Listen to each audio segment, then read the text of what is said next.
Warden Teresa Vaughn didn't believe in second chances. Not for criminals, not for policy violators, and certainly not for herself. At 44, she was the first woman to hold a top position at Ashfield Correctional Facility, a maximum security prison buried deep in Georgia pine country, where silence was policy and fear was structure. Her reputation stretched far beyond the prison walls. Unshakable professional, the woman who never cracked. But reputations are rarely complete. Behind her steely gray eyes and crisp Navy uniform, Teresa carried the weight of a life unraveled. A 21-year marriage dissolved in a single court date and 3 lines on a divorce decree. Her ex-husband remarried 6 months later. Teresa, she worked longer hours, took night shifts she didn't need, gave speeches about justice and accountability in schools and city halls, while avoiding any space too quiet for too long. Because the moment it got quiet, she could still hear his last words echo. "You married the badge, Teresa. Not me." Ashfield was her last frontier, not just professionally, emotionally. If she couldn't find meaning in this, what was left? It was a muggy Monday morning when Andre Colton stepped into her world. He was just another transfer. Another tall man in shackles and orange jumpsuit with a record longer than a rap sheet. Multiple count of aggravated assault, drug trafficking, unlawful possession of firearms. Age 31. Street name, Dre Smoke. His file said he was dangerous, manipulative, smooth talker, known for stirring up loyalty with charm, then unleashing violence when it suited him. He was brought in under extra surveillance. And Teresa, always hands-on, was present during intake. The interaction was procedural. She stood beside the intake officer, arms crossed, asking standard questions. Colton answered without flinching. "Any gang affiliations?" "Not since I got old enough to think for myself." "Medical concerns?" "Only if you count a broken heart." The intake officer chuckled. Teresa didn't. But Colton looked at her like he saw something past the badge. His eyes didn't wander inappropriately. They studied and lingered just a second too long. Teresa didn't flinch. She had stared down killers, rioters, men twice Colton's size. But for a moment, just half a breath, she forgot to look away. That moment, it would be the fracture that split her future in two. The first note came a week later. It was folded perfectly, slipped between case files on her desk. No one admitted to seeing who placed it. No cameras, no fingerprints. It read, "Even lions grow weary when they rule alone." Ecclesiastes 4 verse 10. If one falls, the other can help him up. She tossed it in the shredder. Didn't think about it again. Until the next one came. "I once built walls too high to climb, but some eyes look over anyway." Proverbs 27 verse 19-inch. She should have reported it. Should have alerted internal affairs. But something in the writing, the tone, it didn't feel threatening. It felt seen. And that was the danger. It had been years since a man paid attention to her. Since someone noticed the way her lip trembled when she was angry or the exhaustion she masked with caffeine and discipline. Her ex-husband used to call her cold. Andre called her strong. The notes kept coming, cleverly hidden inside books, under trays, between security logs. And she started keeping them. At first for evidence, she told herself. But the truth? She was reading them before she even sat down. Teresa began noticing him more in the halls. He volunteered for extra work, laundry detail, food prep, chapel cleaning. He never stepped out of line. Guards reported him as unusually cooperative. One afternoon, she passed him by the chapel. He was mopping the floor alone, gospel humming low under his breath. He paused, leaned on the mop, and smiled. "Warden," he said softly, "you look like you haven't slept." "I sleep just fine," she replied, but her voice came out thinner than she intended. Even soldiers need rest. She walked away before she answered, but her pulse stayed high all day. The prison ran on routine. So when Teresa started altering schedules, assigning Colton to administrative halls, rotating guards she used to trust, people noticed, but no one dared question her. She was the warden. Still, things whisper in places even steel doors couldn't block. Officers exchanged looks. The chaplain raised an eyebrow, and the guards who had been in this line of work long enough knew the signs. But Teresa didn't. She convinced herself it was control, that she was keeping a potential threat close, not inviting one in, that whatever flicker she felt in her chest was curiosity. Nothing more. Then one night, after a long security drill, she returned to her office and found a leather-bound Bible on her desk.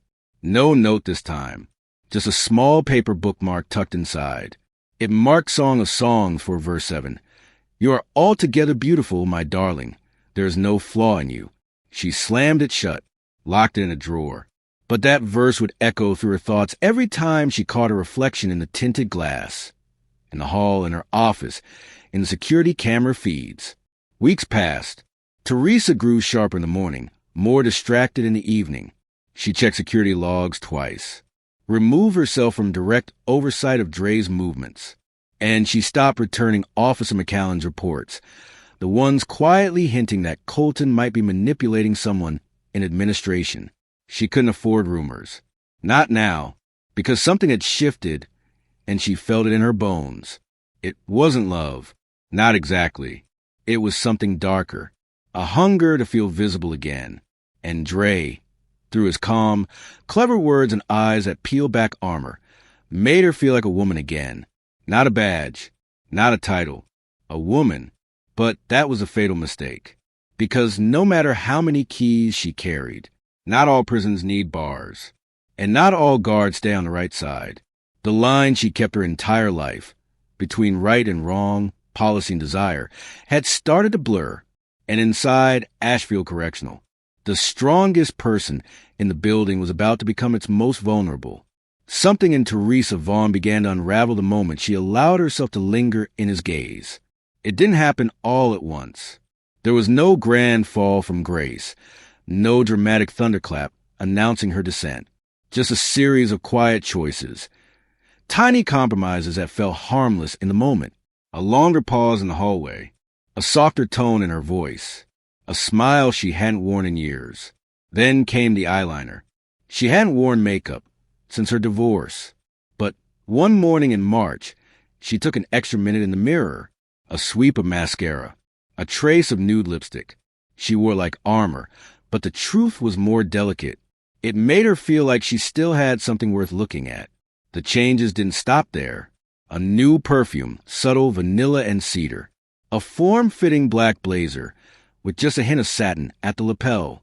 Her hair, once always pinned and clinical, began falling softer around her face. Her staff noticed. At first, it was harmless commentary. "Someone's glowing," joked Deputy Warden Miles. "New skin care?" asked Officer Renner, who was young enough to be her son. Teresa waved them off with tight smiles, but her silence only deepened the curiosity. Ashfield ran on routine, and anything that disrupted the natural order sparked suspicion. Whispers started, a new energy pulsing through the halls, a knowing glance between guards. Doors opened a little slower.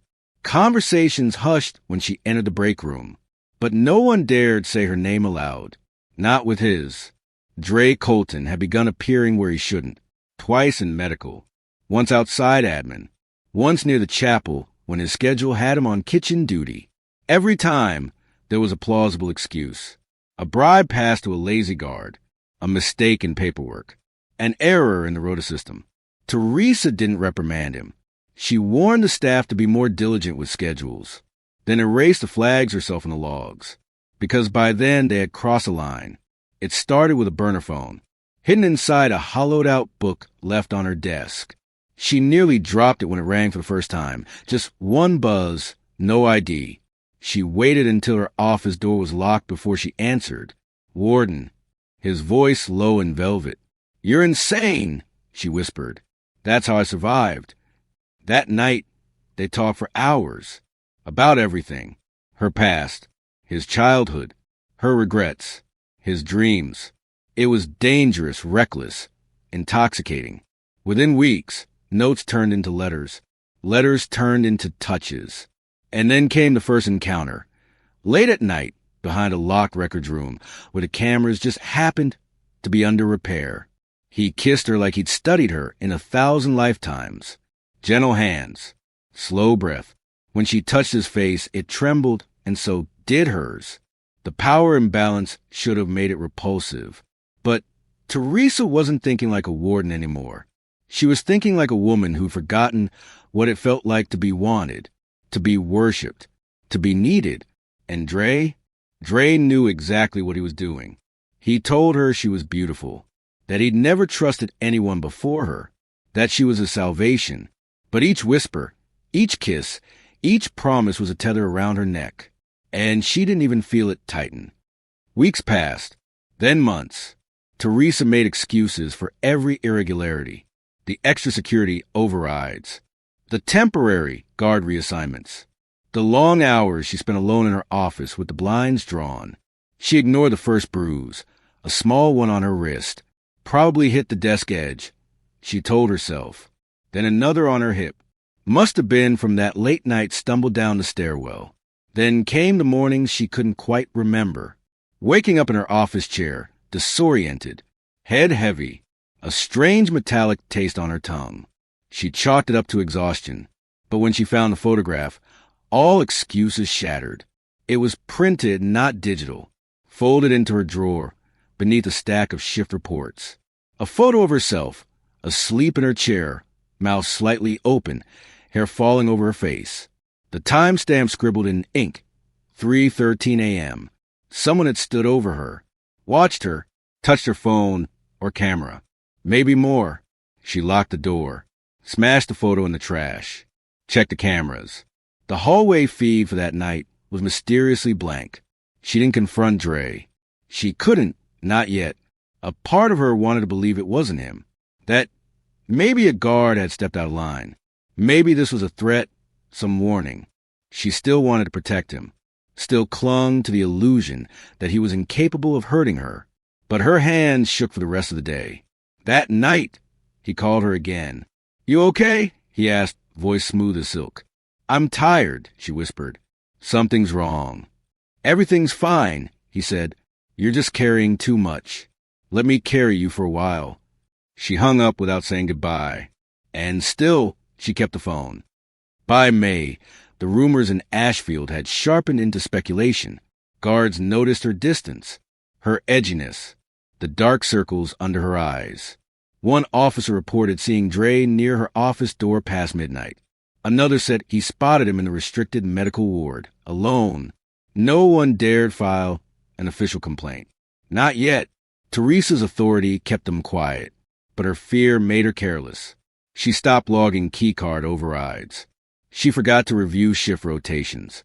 She spent more time staring at her reflection than at the prison schedules. She was unraveling, and everyone could see it except her.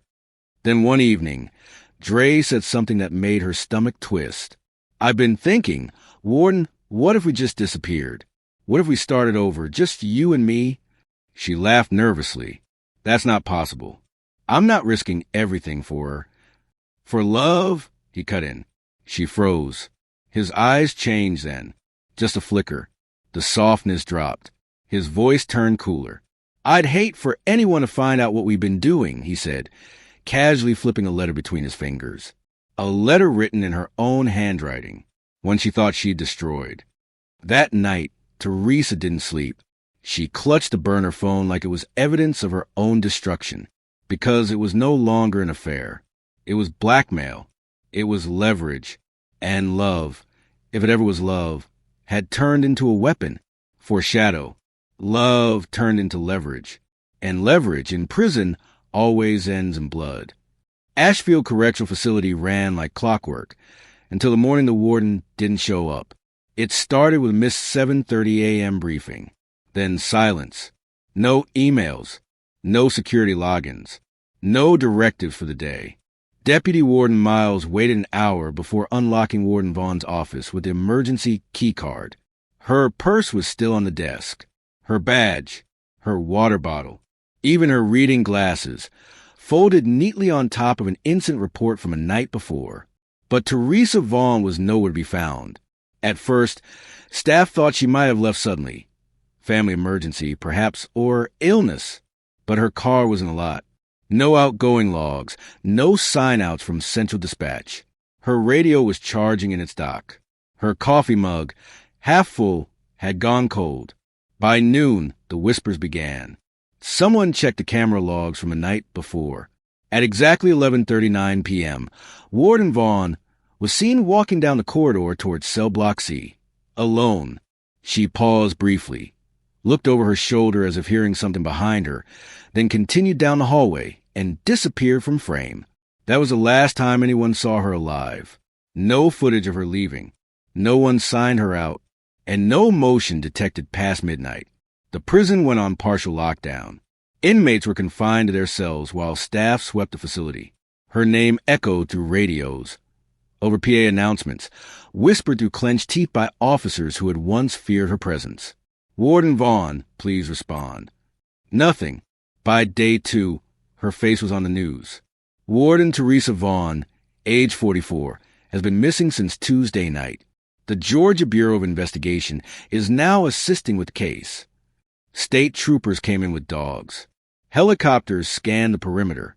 The media camped outside the barbed wire gates. The institution, once a fortress of control, now trembled with chaos. And behind the bars, the inmates were buzzing. Dre Colton, unusually calm, hadn't asked a single question about the missing warden. While others speculated and whispered, he just sat on the edge of his bunk, quietly folding a letter over and over again until it tore along the creases. On day 3, a routine shakedown of Dre's unit revealed something strange. Behind the air vent above his bunk, a guard found a broken wristwatch.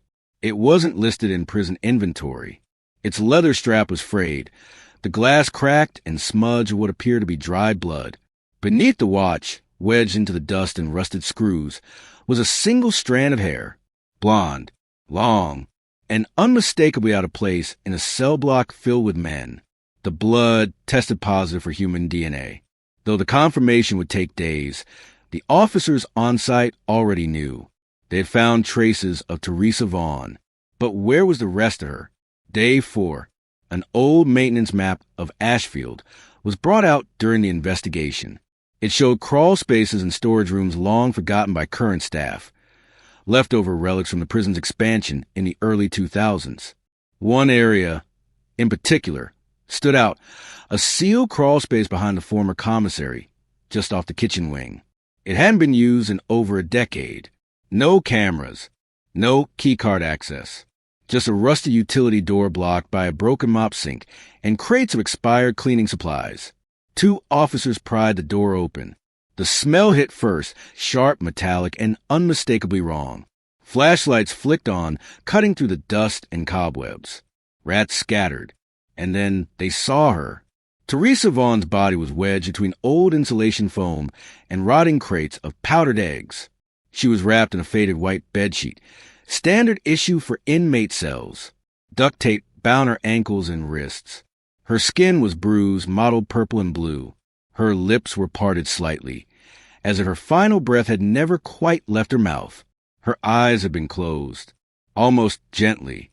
The medical examiner would later determine she died from blunt force trauma to the head. Her skull had been fractured in 3 places. Toxicology found sedatives in her system, the kind not available in any prison infirmary. The bruises on her arms and thighs told a story no one wanted to speak aloud. Near her body, crammed into a broken crate, was a Bible.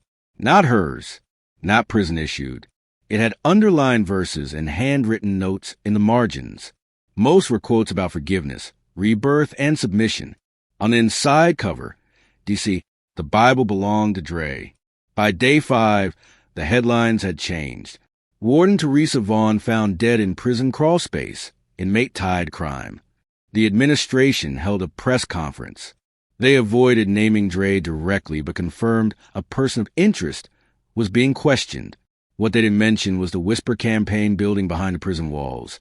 Staff who suspected something for weeks. The perfume, the late nights, the sealed office door, the strange reassignment logs no one questioned. But now, the cost of silence had a body count. And Dre, he didn't cry. He didn't shout.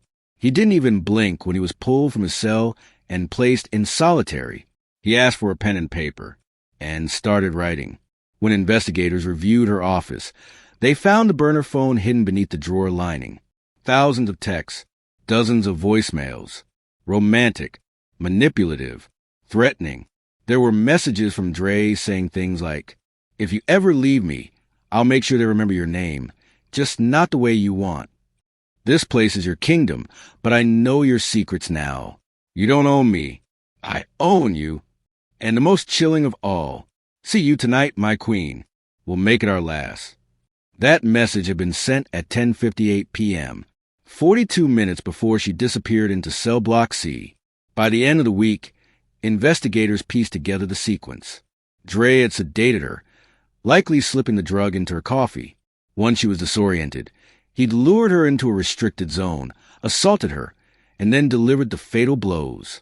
He cleaned up just enough to delay discovery, hid the body in the one place he knew no one would look, left her wrapped not in respect, but in silence, because that's how the prison had treated the truth for weeks. And now, Teresa Vaughn had become its final casualty. Foreshadow. The only thing colder than the freezer was the betrayal it held. The police combed through every inch of Teresa Vaughn's office. Her files were immaculate, folders aligned with the kind of precision you'd expect from someone who never let emotions interfere with protocol. But behind her dark oak bookshelf, hidden behind a loose panel near the baseboard, was something no one had anticipated. A thin leather-bound diary. Worn at the edges, the initials TV barely legible in gold embossing. It wasn't listed in any personal item inventory. No one knew it existed. But the moment they opened the first page, they understood. Teresa had been living two lives. The entries began innocently enough. Musings on leadership, loneliness, the burdens of command. But as the pages turned, so did the tone. The handwriting grew slanted, urgent. There were passages filled with longing, then panic, then darkness. I know it's wrong, but he sees me. He listens. He makes me feel. Another entry, weeks later. I lied to the board about the camera logs. Just once, just to give us an hour. And then, chillingly, I found the photo of me, sleeping. He was in the room. I never woke up. I don't remember anything. God help me. But the final entry shattered every remaining doubt. If I disappear, Dre knows why. He said no one would believe me. He's right. But maybe they'll read this. Maybe someone will finally see. Dre Colton was pulled from solitary and placed in a high-security interrogation room. Two detectives sat across from him. On the table, the diary. He didn't flinch. "I don't know what that is," he said, smirking. "But it's got her initials. Not mine." The detectives pressed. Page after page was read aloud. Dates, names, descriptions of locations within the prison no civilian should have had access to. Details about conversations only Teresa and Dre could have shared. "She was obsessed," he said simply. "Lonely old woman with a badge and too much time. I didn't touch her. She was the one who came to me." Then he leaned back in the chair and added, "She wanted to be seen, and I saw her." The tape recorder clicked on. One detective slid a folder across the table. Printouts of text from the burner phones. Security logs showing Dre entering restricted areas. Evidence of bribes paid to guards. Still, Dre denied everything. "She framed me. That diary? That's fantasy. This whole thing, it's just a story she built after she realized she'd lose her job." But outside the room, Dre's house of cards was already collapsing. It started with Officer Randall. Mid-40s, 17 years on the job. He showed up at the precinct, hand shaking, voice low. "She gave him too much freedom," he said. Said he was part of a new rehabilitation program. Told me to stop questioning it. When asked why he didn't report sooner, Randall didn't make excuses. "He slipped me $4,000 in cash. Over 6 months. Enough to pay off my car. I'm not proud, but I'm done lying." Then another guard came forward. Then another, each with their own story. Different dates, same pattern. Dre had bought silence with cash, charm, and subtle threats. One described being cornered in the maintenance hall, Dre whispering, "You got a kid, right? Shame if they had to grow up without a father." And all the while, Teresa's entries painted a matching picture of control disguised as affection, of deals made in desperation, of a woman unraveling under the weight of her own choices. During his second interrogation, Dre leaned forward, elbows on the table, calm as ever. "She gave me everything," he said with a slight grin, and then she tried to take it back. When the detective asked what he meant, Dre just shrugged. "You ever give a starving man a feast and then try to take away his plate?" Silence. She thought she had power. But the second she gave me that first key card, she handed it over. The detective stared at him. "And what about the photo?" he asked. "The one of her asleep?" "That was just insurance," Dre said softly, smiling like it was an inside joke. There was no remorse, no panic, just cold satisfaction. The case against Dre built faster than most murder trials in the state. Between the journal, the bribes, the photo, and the hidden burner phones, prosecutors had enough to bring him to trial in under 60 days. Still, he pled not guilty. His defense? Seduction. "She used her position to prey on my client," the defense attorney said in a pre-trial hearing. Warden Vaughn was spiraling after divorce, emotionally vulnerable. My client was a convenient outlet. They claimed the diary was fabricated, that the guards were pressured to lie, that Dre had become a scapegoat in a scandal too big for the prison system to admit. But no one could explain how Teresa's blood got on his cell vent, or how her watch, engraved with the Teresa, "Love Dad," ended up hidden in his mattress, and certainly not the fingerprint on the duct tape used to bind her wrists. Dre's smile never faded, because deep down, he knew the outcome didn't matter. The real execution had already happened, and the trial? That was just for show. Foreshadow. The trial would be a formality. The execution had already happened. The courtroom was at capacity before the doors even opened. Reporters lined the walls, their cameras aimed and ready. Security was tight. Extra marshals, metal detectors, plainclothes officers scattered among the crowd. It wasn't just a trial. It was a reckoning. The family of Warden Teresa Vaughn sat in the first row. Her mother, eyes rimmed with grief, held a rosary so tightly the beads left welts in her palm. Her younger brother, an EMT, stared straight ahead, jaw clenched, unmoving. The seat where Teresa should have been, behind a bench, wearing black robes instead of a body bag, was now filled with the prosecution's lead investigator. In the back row sat the families of inmates, former guards, and strangers who only knew her face from a nightly news. And then there was him. Andre Dre Colton entered wearing a gray suit too big for his frame. His wrists were cuffed. But his eyes, those eyes that once stared too long at the intake office, still danced like he was in control. When he passed the jury, he smirked. When he saw the cameras, he smiled wider. He was exactly where he wanted to be. The prosecution began with the facts. The blood-stained vent, the handwritten notes, the strand of Teresa's hair found in his cell. But it was a diary that cracked the room open. A soft-spoken court clerk read each entry aloud, one by one. "I know it's wrong, but I want to feel something again. He told me I was beautiful. I believed him. I found the photo. He was watching me sleep. I'm scared. I think he'll hurt me, but I still keep the door unlocked. And finally, if I disappear, Dre knows why." The courtroom fell silent. Even the cameras seemed to pause. One juror, a middle-aged father of two, wiped away tears with the sleeve of his jacket. The defense objected, arguing the diary was romantic fiction, that Teresa had constructed a fantasy. They painted her as a woman in crisis, divorced, lonely, vulnerable. But the evidence told another story. A video clip showed Dre lurking near cell block C moments before Teresa vanished. Guard testimony detailed the bribes. Forensics placed her wristwatch, still cracked and stained, inside his mattress.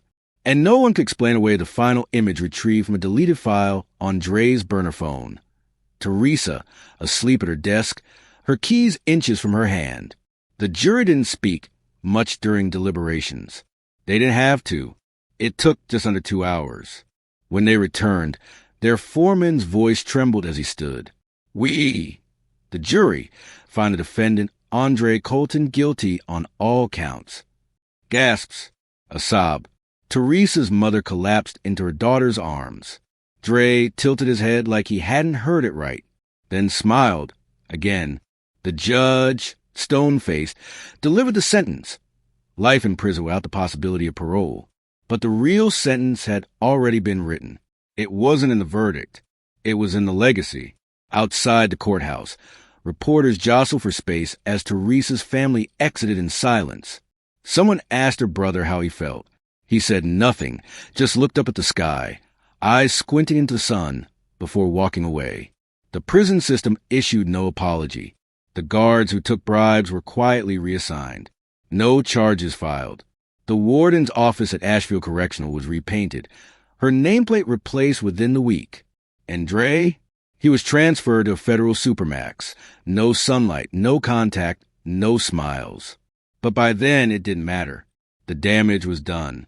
At Ashfield Cemetery, a new grave appeared beneath a crooked oak tree. The tombstone was simple. No grand titles. Just a name and a line. Warden Teresa Vaughn. She kept others safe until someone made her feel seen. People came for weeks. Former staff. Her old college roommate. Even a few ex-inmates she'd helped rehabilitate through her education program. They left flowers, letters, folded paper cranes. And every night, after the guards locked down the facility and the floodlights buzzed to life, something strange happened. Her office light flickered. Always the same time. Always just once. Some said it was faulty wiring. Others whispered it was Teresa. Still watching. Still trying to warn someone before they made the same mistake. The news moved on eventually. Another scandal. Another case. Another name in the headlines. But within the barbed wire fences of Ashfield, Teresa became legend. The woman who crossed the line. The one who saw good where there was only calculation. The one who gave love and was paid back in silence and blood. Her diary became part of the prison training manual. Redacted, of course. The official story remained sanitized. A cautionary tale. An asterisk on an otherwise stellar career. But in the cells, her name was still spoken. Quietly, carefully, because it wasn't just a story of forbidden love. It was a story of how vulnerability, real human vulnerability, could become a weapon in the wrong hands, and how no uniform, no title, no badge could protect someone from the kind of predator who doesn't need to raise his voice to destroy you. Final line, she kept others safe until someone made her feel seen.